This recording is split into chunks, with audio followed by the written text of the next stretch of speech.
This video is for anybody that's got a wedding coming up. It might be your first wedding gig as a photographer, and I'm going to sort of talk you through what I took. I didn't know what to take. I thought, oh my god, is my camera going to pack up? Do I need a second camera? All these questions we'll answer in this video.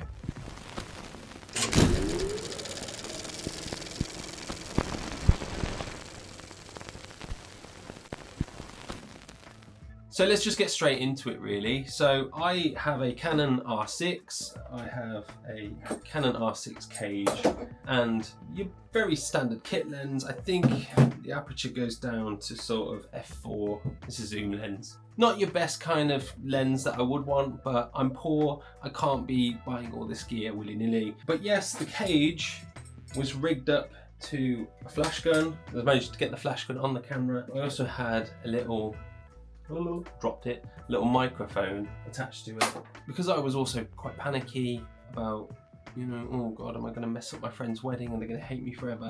A lot of forums will sort of say get a second camera, rent a second camera. So I did have a look at that. I used Wex, I did a few quotes, and they just didn't really have anything in my budget range, because as I say, my first wedding was for my two friends. I wanted like a second camera really, just to capture video, so I wasn't like mixing back and forth and having to control different menus on the Canon. So the DJI Osmo Pocket 3 is what I'm recording on right now. I managed to get a little adapter off Amazon, mounted it to my cage, and then I was basically a run and gun photographer slash getting a bit of B-roll with the Osmo that I'm filming on now. So, you know, we managed to produce some pretty decent photos, as you can see. The Osmo as well, I managed to make them a nice little video, which is, they weren't expecting it and they were really happy with the result. You know, you don't need all these expensive gears and gizmos. What I will suggest is having like a printout, like a shot list, a tick list, you know, of your big moments, everything you want to capture. And then as a general rule of thumb,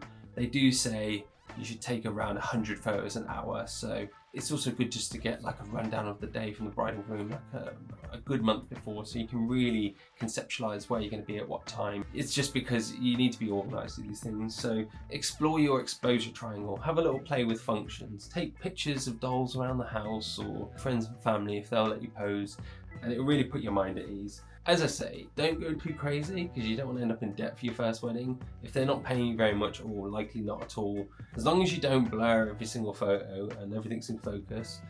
Exposure triangle, do it! Do your research, children!